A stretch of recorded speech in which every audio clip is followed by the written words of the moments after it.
Everyone, you're welcome to my channel, Logs and Chronicles, and you can call me Mrs. O. I bought a second-hand car in 2016. I had a terrible experience, and if you want to know what happened to me, stay tuned. I just want to tell you what happened to me when I bought a second-hand car from a car dealer. I see a lot of people making the same mistakes. People I know tell me about their bad experiences of things that happened to them when they bought a second-hand car, and sometimes I just wish that they knew what I had gone through so they didn't make any mistake. So this is why I'm doing this video. If you're about to buy a second-hand car, if you know someone who is about to buy a second-hand car, definitely stay tuned and watch this video to the end. So I've got some juices. I'm going to be telling you what happened to me. So in November 2016, it was my birthday, as well as I'd got a new job, and my new job required me to have a really good car, and at that time I had a what we call a jalopy, meaning a very bad car. It was touch and go, the car I was using then. So I decided to sell that and then buy a better one, which was what led me to look for a second-hand car to buy. I saw it online, and then I informed my brother-in-law that I wanted to go and look at it, and he kind of went with me to the dealer. And we got there, we wanted to check the car out. It looked fine. It had a very small mileage, a very low mileage. The body was good. It was in good condition. It was a 9-year-old car. So yes, it was second-hand, but with very few owners and very low mileage. And we asked the dealer. He said the car was in perfect condition and that there was nothing, absolutely nothing wrong with it.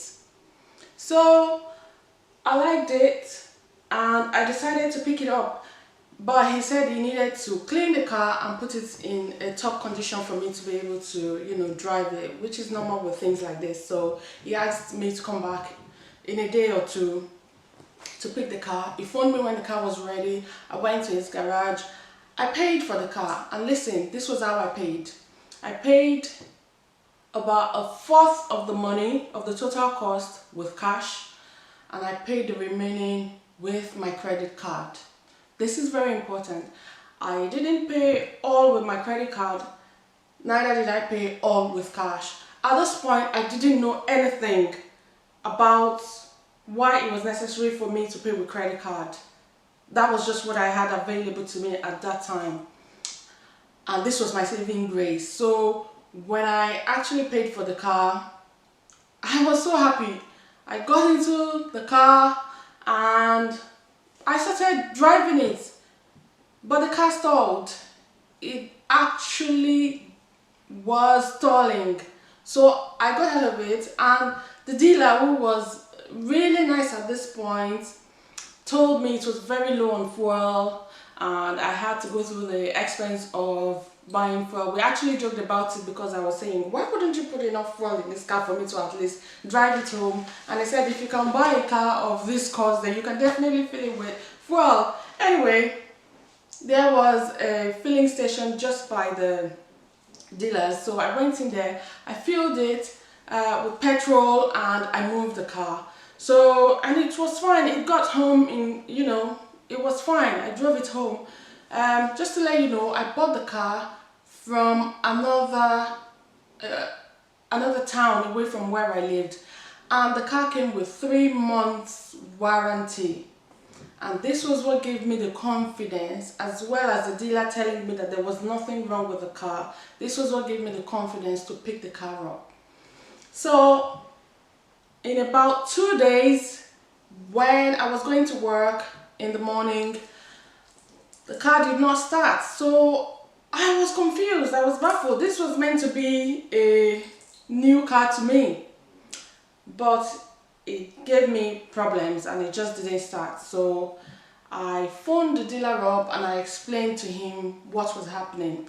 So he said, oh, it's because the car has not been working for a while. It's been in my, office for some time. So, what you need to do is get somebody to jumpstart it with their battery so that the battery will then realize that it has to work and it will pick up. And that sort of business, you would know if you're a car driver or a car owner what I'm talking about. And if you don't know, it means another person's car being parked by your own car if your battery is not starting, and their battery being used to start your own battery. In simple terms, that's what that is. So again, I got my brother-in-law. He came with his car. He jump started my car, and that was it. It worked fine that day. But the next day, it didn't work. And I had to take the car back to the dealer, and he said he was going to fix it. And he kindly gave me another car to ride, to tie me down whilst he was repairing my car, which I thought was, very kind of him. And I really, thought it was being nice to me. So, to cut the long story short, my car was going back and forth to the garage 6 times. It had gone back. And let me tell you something, it wasn't every time that the car went back that it came back when promised. There were times the dealer said what was wrong with it was more than what he had planned. And there were times that he even apologized that he didn't have any car to spare whilst he was repairing my car. So I was basically not having a car whilst this was going on some of the times. So this went on for about 6 times before I got fed up. I sought advice from Citizens Advice Bureau. I sought advice from the Financial Ombudsman. By the way, this is going to apply to you if you live in the UK. I don't know how it is in Nigeria or in the US or in any other country. You would need to check where to seek advice from. And I'm going to give a disclaimer right now. I haven't got any legal background. I'm just telling you my experience. Yes, I used to volunteer at Citizens Advice Bureau, but what this did for me was it gave me the knowledge of where to research or where to look, if I was having a dispute or if I was having issues. So back to Citizens Advice Bureau, and I sought advice, and they actually told me that I needed to show that I'd done everything within my power to resolve the issue before the Financial Ombudsman could actually take it up. And because the car was not fit for purpose, I needed to write a formal letter to the dealer explaining how the car was not fit for purpose, and I needed to return the car to the garage and tell him officially that I was rejecting the car because it was not fit for purpose. So again, I got my brother-in-law because my husband was not around at that time and I didn't want to go alone. Good job I didn't go on my own, and we went to the dealer. I gave him the letter. I explained to him, I had a conversation, and I told him I was bringing back the keys because the car was not fit for purpose, just as I was advised. But the dealer got so angry, he actually started pushing us and shoving us. It got to the point where, as we were about turning to go out of his door, he had loads of coins in his pocket. He actually took them out and threw the coins at us. So we had to run out of his office. We went outside, and my brother-in-law thankfully advised that we needed to inform the police before we actually left the whole area. So we went outside and we phoned the police, and they came. There was a camera in his office, so we told the police what had happened, and we advised that there was a camera in case they needed to have a look at what happened. The police asked us, and we said we had come to formally reject the car. So they took the key from us, and they tried to resolve the issue in an amicable manner where we were able to leave the key for the dealer without being assaulted further. So we left the car, and that was how I became carless. When I got back home, I thought I could actually resolve this issue. I was phoning the dealer, I was emailing him, I was asking him, trying to resolve the issue, a compromise. If you wouldn't give me my money in full, if you could give me some of it, or if you could give me another car. He was resolute that he wasn't going to give me my money back, he wasn't going to give me another car, and he was not going to repair my car.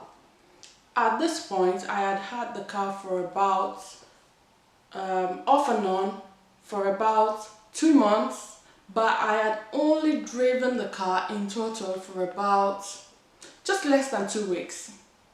I'd only driven the car for just less than 2 weeks, and most of the time the car had been in his garage where he was trying to repair it. So I was then advised again by Citizens Advice Bureau to contact my bank.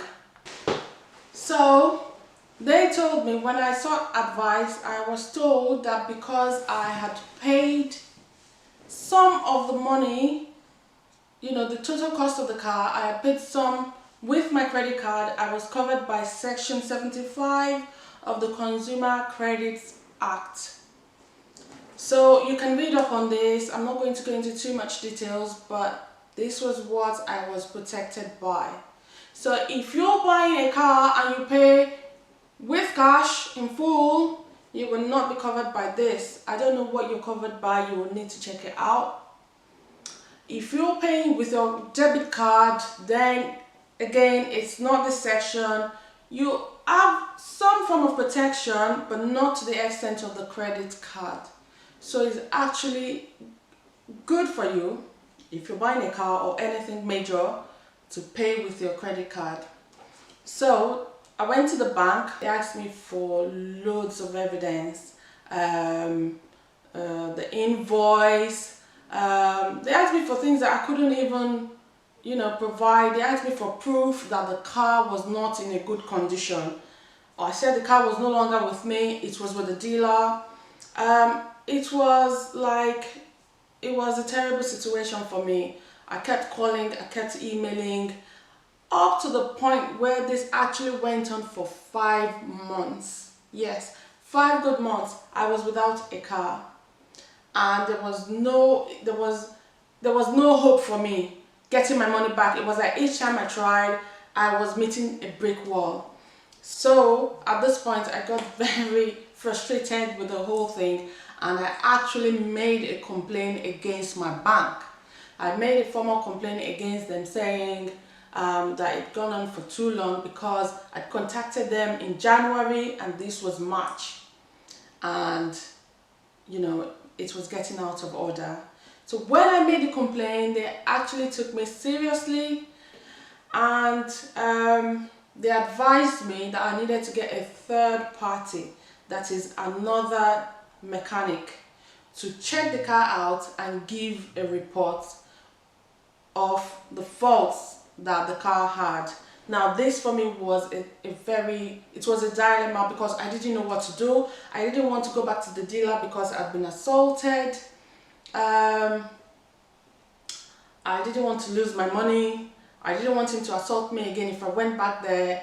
But there was no way for me to get a third party into his garage to check the car out. And this again took few weeks for me to resolve. In the end, I'm going to tell you this, my manager at work, shout out to him anyway if he ever watches this video, he actually offered to go with me to the dealer. He said because of, his personality and the fact that he's a bit elderly, he didn't think that the dealer would want to mess up with me if he was with me. So yeah, we got to the dealer. He didn't even come to us. He just passed the key on to us, and we were able to take the car from there. We drove it. I drove it very slowly, and I drove it into the town where I live, and I was able to take it to another mechanic. So there were 9 major faults and reasons why the car was then deemed not road worthy. I was able to present this evidence to the bank. So actually this video is going to get too long, so I'm going to have to cut it now and then do it in a part 2. And you really need to watch the second part so that you can know what happened. See you in the next video.